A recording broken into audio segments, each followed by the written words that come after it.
안녕하세요, 여러분. 고인의 지혜에 오신 것을 환영합니다.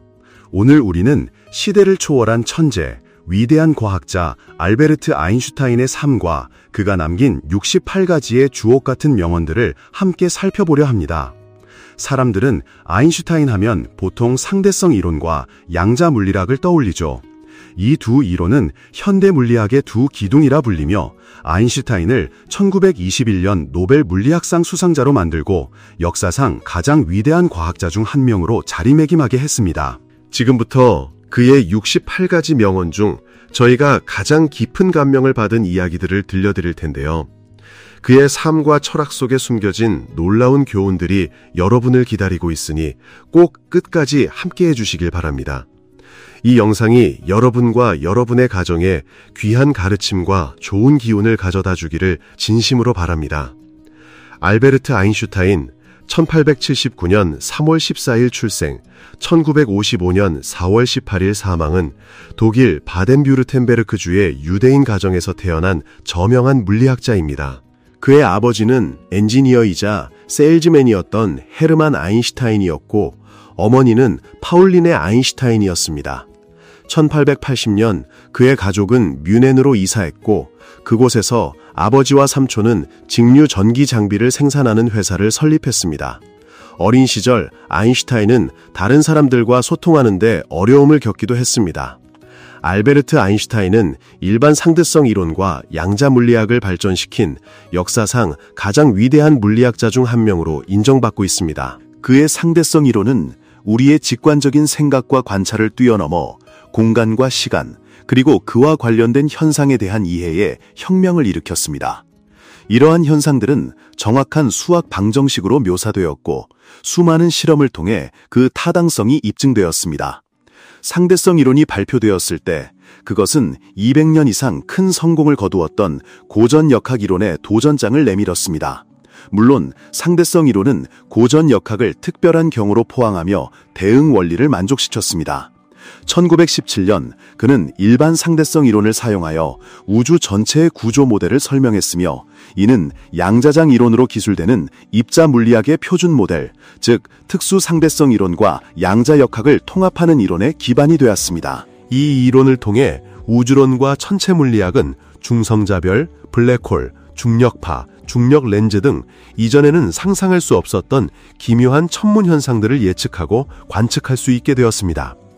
일반 상대성 이론과 양자 물리학은 현대 물리학의 두 가지 핵심 기둥입니다. 오늘날 물리학자들은 이 두 이론을 만물 이론, Theory of Everything 이라는 하나의 이론으로 통합하기 위해 끊임없이 노력하고 있습니다. 여러 모델 간의 이견이 존재하지만 이 두 이론의 통합은 여전히 기초 물리학 연구 분야에서 가장 큰 과제 중 하나로 남아 있습니다. 그는 미국에 정착하여 1940년에 공식적으로 미국 시민이 되었습니다. 아인슈타인은 300편 이상의 과학 논문과 다양한 주제에 대한 150편 이상의 글을 발표했습니다. 또한 유럽과 북미의 여러 대학에서 과학, 의학, 철학 분야의 수많은 명예 박사학위를 받았습니다. 그는 타임지에 의해 20세기 가장 영향력 있는 인물로 선정되기도 했습니다. 평생을 과학 연구에 헌신한 알베르트 아인슈타인은 수많은 국제적인 상을 받았습니다. 그의 이름은 여러 상의 명칭으로 사용되기도 합니다. 그가 받은 주요 상으로는 1921년 노벨 물리학상, 1921년 마테우치 메달, 1925년 코플리 메달, 1929년 막스 플랑크 메달, 1935년 프랭클린 메달 등이 있습니다. 한 번은 기자들이 아인슈타인에게 그의 상대성 이론을 일반인도 이해할 수 있도록 쉽게 설명해달라고 요청한 적이 있습니다. 그러자 이 위대한 과학자는 비서에게 읽어주라며 다음과 같이 적었습니다. 아름다운 아가씨와 함께 한 시간을 보내면 마치 1분처럼 느껴지지만 뜨거운 난로 위에 1분만 앉아 있어도 1시간처럼 느껴집니다. 이제부터 위대한 과학자 아인슈타인이 남긴 68가지의 명언들을 하나씩 음미해 보겠습니다. 언제나 나의 길을 밝혀주고 몇 번이고 다시금 삶을 즐겁게 마주할 용기를 주었던 것은 바로 친절함, 아름다움, 그리고 진실이었습니다. 영혼의 교감이 없다면, 세상에 대한 객관적인 시선이 없다면 예술의 영원함과 과학의 끝없는 탐구가 없다면 제게 삶은 공허했을 겁니다. 대부분의 사람들이 평생 추구하는 것들, 즉 물질적 부우, 성공, 명예, 사치, 계급 같은 것들은 모두 제게는 하찮게 보일 뿐입니다. 성공한 사람이 되려고 애쓰지 말고 가치 있는 사람이 되려고 노력하라. 모든 사람은 천재다. 하지만 물고기를 나무 타기 실력으로 평가한다면 그 물고기는 평생 자신을 바보라고 생각하며 살아갈 것이다. 인생은 자전거를 타는 것과 같다. 균형을 잡으려면 계속해서 움직여야 한다. 자아와 지식은 서로 반비례 관계에 있다. 아는 것이 많을수록 자아는 작아지고 아는 것이 적을수록 자아는 커진다. 게임의 규칙을 제대로 배워라. 그러면 누구보다도 더 잘하게 될 것이다. 수학 때문에 너무 걱정하지 마라. 장담하건대 나의 어려움은 너희보다 훨씬 더 크다. 만약 제게 문제를 해결할 1시간이 주어진다면 저는 55분은 문제에 대해 생각하고 나머지 5분은 해결책을 생각하는 데 쓸 겁니다. 우리가 문제를 만들었을 때와 똑같은 사고방식으로는 그 문제를 해결할 수 없습니다. 매일 똑같은 일을 반복하면서 다른 결과를 기대할 수는 없는 법이죠. 당신은 시도를 멈추기 전까지는 결코 실패한 것이 아닙니다.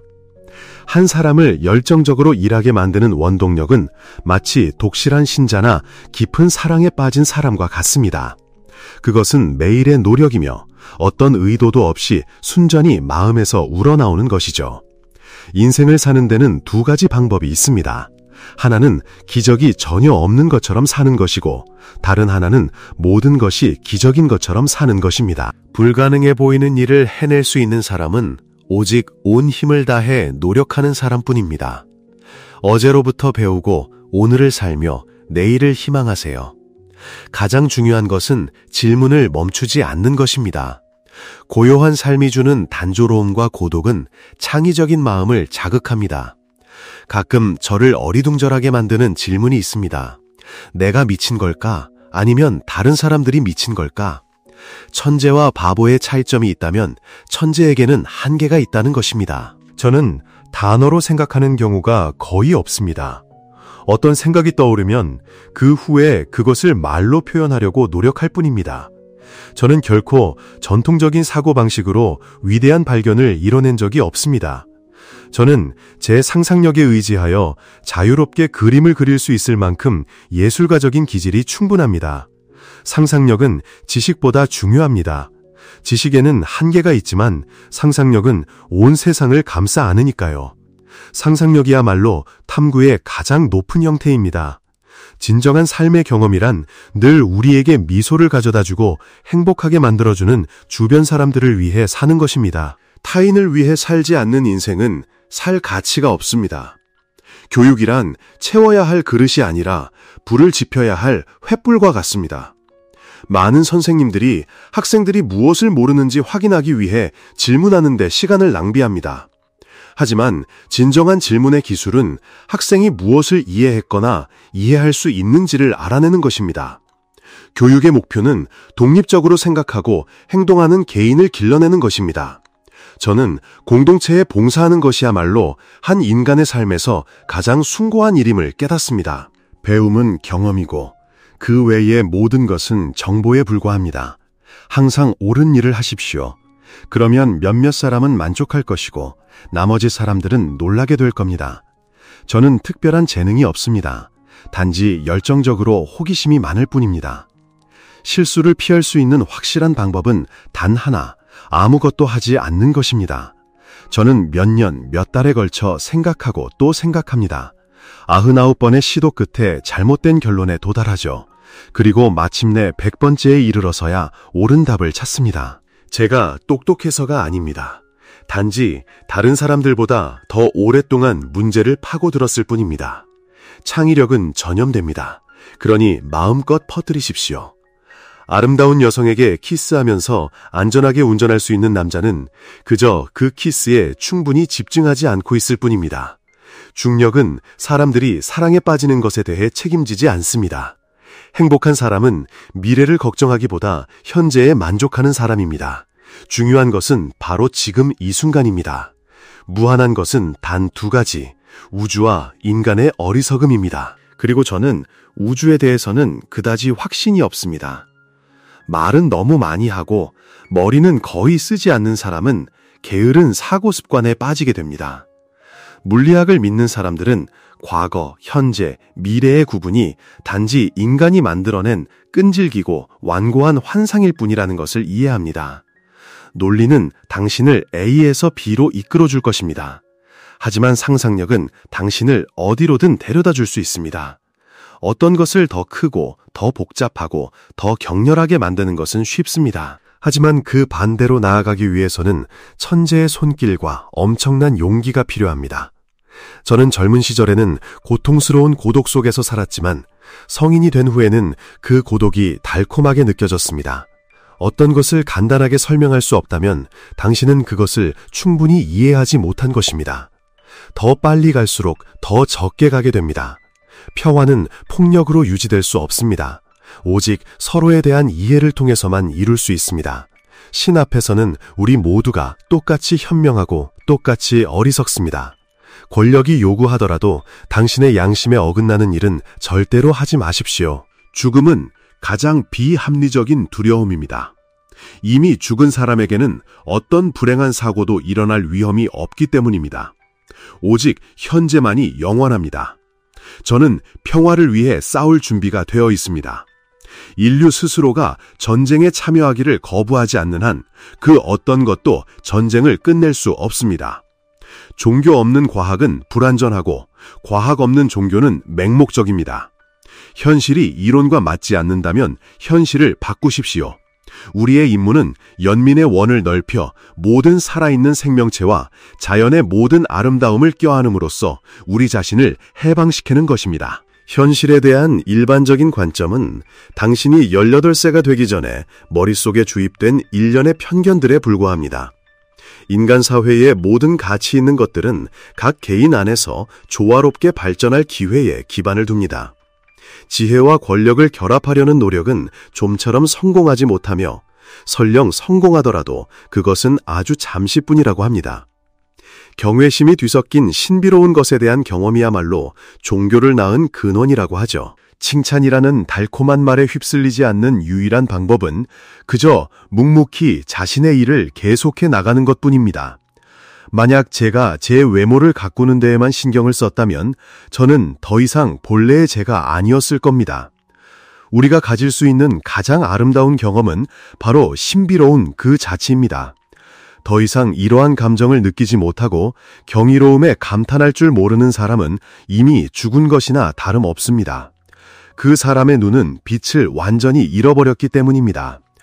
이 세상의 영원한 미스터리는 바로 우리가 그것을 이해할 수 있다는 사실 그 자체입니다. 인간이 이 세상에 대해 알아갈 수 있다는 것, 그것이야말로 진정한 기적입니다. 한 인간의 본성을 바꾸는 것은 화학 원소의 성질을 바꾸는 것보다 훨씬 더 어렵습니다. 우리 인간은 이 세상에 존재하는 것들 앞에 섰을 때 자신의 지성이 얼마나 부족한지를 명확하게 볼 수 있을 정도의 지능을 부여받았습니다. 진정으로 귀중한 것은 야망이나 의무감에서 비롯되지 않습니다. 귀한 것들은 인간과 삶의 객관적인 진실에 대한 사랑과 헌신으로부터 나와야만 합니다. 저는 주변 세상에 대한 깊은 관심과는 대조적으로 다른 사람이나 공동체와 많이 교류하고 싶은 마음은 별로 없습니다. 저는 진정으로 외로운 여행자이며 단 한 번도 어떤 나라나 집, 친구, 심지어 가족에게조차 온전히 속해본 적이 없습니다. 저는 온 마음을 다해 언제나 세상과 떨어져 있음을 느끼며 혼자만의 시간이 필요하다고 생각했습니다. 여기 과학이 아직 정확한 정의를 내리지 못한 아주 강력한 힘이 하나 있습니다. 이 힘은 다른 모든 힘을 포함하고 지배하며 우주가 운행하는 수많은 현상 뒤에 존재하지만 우리는 아직 그 이유를 설명하지 못합니다. 그것은 바로 사랑입니다. 사랑은 그것을 주고받을 줄 아는 이들의 영혼을 비추는 빛입니다. 사랑은 인력입니다. 사람들이 서로에게 끌리게 만드니까요. 사랑은 권능입니다. 우리 안에 있는 가장 좋은 것을 자라나게 하고 맹목적인 이기심에 가려진 우리의 잘못을 바로 보게 해주니까요. 사랑은 모든 것을 드러내고 밝혀줍니다. 사랑을 위해 우리는 살고 또 죽을 수도 있습니다. 사랑이라는 개념을 더 쉽게 설명하기 위해 저는 제 가장 유명한 방정식에 간단한 치환을 해보았습니다. wise, thoughtful, engaging, 세상을 치유할 에너지는 사랑에 빛의 속도의 제곱을 곱함으로써 얻을 수 있다고 말입니다. 이를 통해 우리는 사랑이야말로 무한하기에 가장 강력하고 절대적인 에너지라는 결론에 다다를 수 있습니다. 오늘 저희 고인의 지혜 채널과 함께 해주셔서 진심으로 감사합니다. 오늘 영상이 유익하셨다면 좋아요와 구독 버튼을 눌러주시고 공유를 통해 이 지혜를 더 많은 분들과 나누어 주시길 바랍니다. 또한 오늘의 이야기에 대한 여러분의 깊은 생각을 댓글로 남겨주시면 감사하겠습니다.